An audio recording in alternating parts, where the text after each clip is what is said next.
The outbound cold call. Hopefully I've convinced you, or at least got you a little more interested in making this call.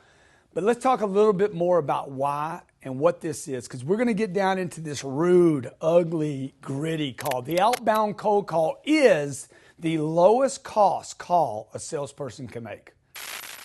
If you can access Google, folks, you can assemble a list to make outbound cold calls. If I can access a Google, a Facebook, a Twitter, if I can use any of those mechanisms, say who are leads? I could go on Twitter right now and put in sales, for instance, or sales training, and find people that are possibly researching or interested in sales or sales training, or in those groups, right?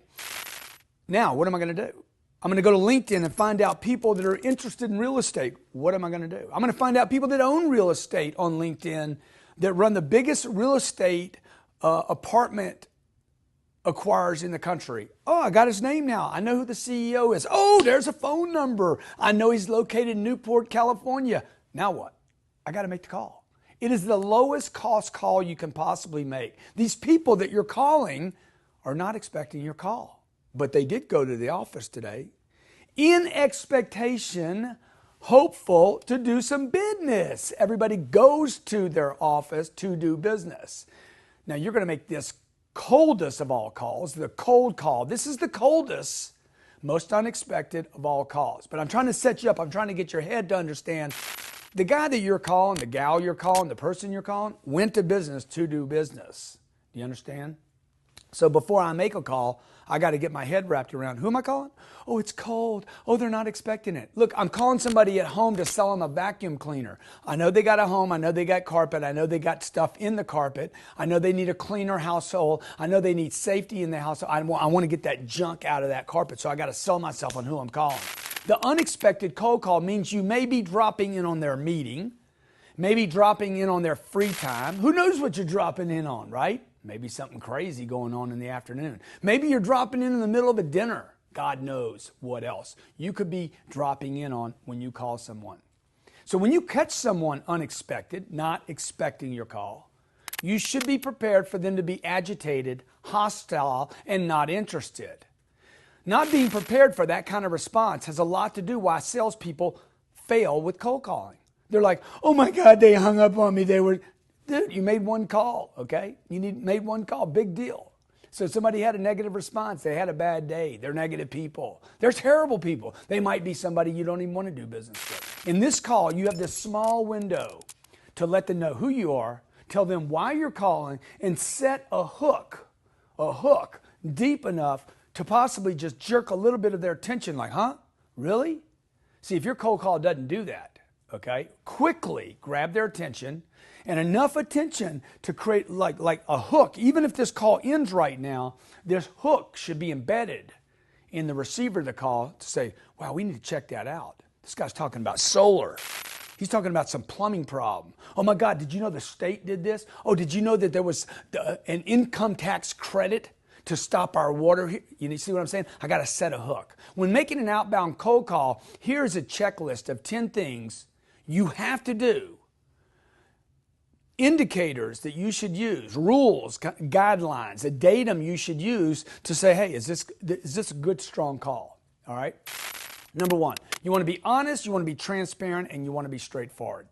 You want to be honest. Okay. John, I don't know you and you don't know me. I want to be transparent. I'm calling because I have an opportunity that requires your investment. I want to be straightforward and to the point.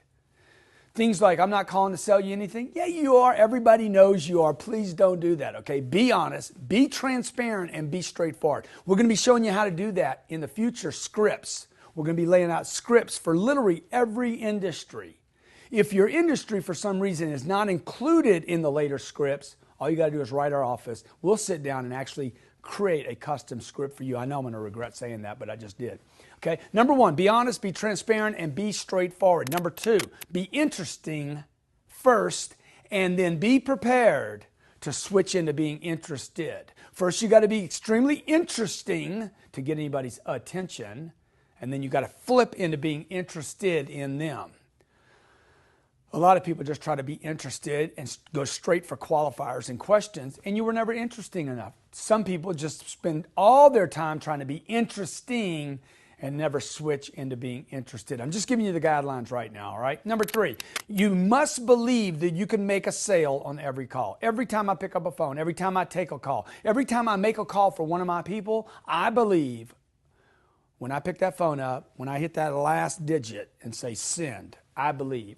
I try to convince myself, I'm not always successful doing this. Hey, I can make a call. I'm going to make a sale regardless of what they told me, regardless of any information I have, regardless of all my earlier failures. I'm going to convince myself that I can make a sale on every call. We call that the one call close, okay? And we'll be showing you how to make a one call close later. Number 4, I need to identify in this call, identify and solve problems. If there's no problem, you will not sell them anything ever. The only reason anybody buys anything, I talk about this in Sell or Be Sold, the only reason anybody buys anything ever is to solve a problem. So you have to identify, find out, identify, understand, discover, and solve that problem in this call. This is tight, dude. This is tough. Okay? This takes a lot of practice to learn how to make this call, but this is still less expensive than advertising. Little preparation goes a long way. I think Abe Lincoln, or one of those guys, I don't know, maybe it was the guy that created the telephone that we said earlier, created electricity. Okay? They didn't create electricity. He discovered it. Who knows? Maybe they all lied to us. Okay? Abe Lincoln said something about, look, I got to spend as much time sharpening the saw as you know, it's going to cut down to cutting a tree. I don't know why he's even talking about cutting trees down. Leave the tree alone, man. Okay, you got your hands full, Abe. All right, identify and solve a problem in this call. Number 5, be logical and be structured. You have to be logical and structured in this call. You need a script. You need to understand, hey, I'm on step 1, step 2, step 3, step 4. Most people make cold calls have no clue. In fact, most people that make sales calls, period, have no clue where they're at in that sales call or the phone call, right? It's the same thing. You're on a date. You don't even know where you're at on the date. You're making a cold call. You don't know where you're at in that cold call or that sales call. So you need to be logical, structured, and you need to have a mental understanding of the road to the sale. There is a path to a sale. Whether the buyer's informed or uninformed, interested or not interested, there is a path to every sale. You need to know what that path looks like, and you should be able to spot where you're at on that trip. Number 6, be respectful. You need to be respectful of people. The fact that they don't know you, the fact that they have time, the fact that they could be eating dinner, the fact that they could be watching a ball game, the fact that it's a Sunday, a Saturday, a Friday, a Monday, a Tuesday, the fact that they just got to the office, that they're in a sales meeting, that they're busy. You know, we call businesses. We do a lot of business-to-business phone calls. So one of the responses we get is, I'm busy, man. I'm busy. Okay? And then I'm thinking to myself, I understand that, sir. I need to be respectful, but understand this. He's busy, but he answered the phone. Okay? Number 7, I need to be enthusiastic. You have to stay enthusiastic. I don't know how you figure this out, okay? I know people have figured out how to not be enthusiastic. So if you can figure out how to be a freaking, if you know how to frown, you know how to smile. It's just upside down, okay? Be enthusiastic in the call. Do whatever you got to do to convince yourself to be excited, to be enthusiastic, to be the most positive person they're going to talk to today. To when they hang up the phone and you say, dude, that cat is on something, okay? That cat is happy. When he's hanging up on you, when he's irritated, when he or she is just like, leave me alone, you need to be enthusiastic. Number 8, be memorable. That'll be part of that enthusiasm thing. It's going to be part of your pitch, part of your script, part of the way you handle rejection. Be memorable in this call, that you would set a hook and create interest, right?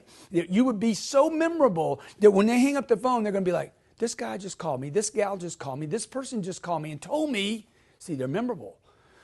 So we got to get your pitch tight. We got to get it tight. We got to get it clean. We got to have hooks in it. We got to also, number 9, be entertaining. You got to be a little entertaining. I'm not talking about being a joker. I'm not talking about making fun of other people. I'm talking about being a tiny bit entertaining so that people can be a little loose, not too tight. And number 10, and very important, number 10, you got to be ready to use third party to substantiate what it is you're selling, whether you're a tin man or a roof man, whether you're selling insurance or hope, right? Whether you're trying to raise money for your political office which we know that's a waste of money. The Dems or the Republicans, because they're going to be at it big time here in the next year. Or whether you're trying to raise money for your church or your charity, okay? You got to be credible. You need third-party data in this very short call. You need to be ready for a call that's going to be agitated, angry, upset. I can't believe you're calling me. Remember this, conversion rates on cold calls are typically between 2 and 4%. The conversion rate on a cold call is between 2 and 4%. This is a high funnel call, so you need to have the right expectations. 76% of these people don't like to call some crazy number like that. 84%, are not going to remember my name, whatever that number is, whatever. It's a high funnel call, so have the right expectations. Have those 10 indicators in. Be able to say, hey, how am I doing here? And I promise you, this is going to be the foundation, the fundamentals, the rudiments necessary for you to get great at this outbound cold call.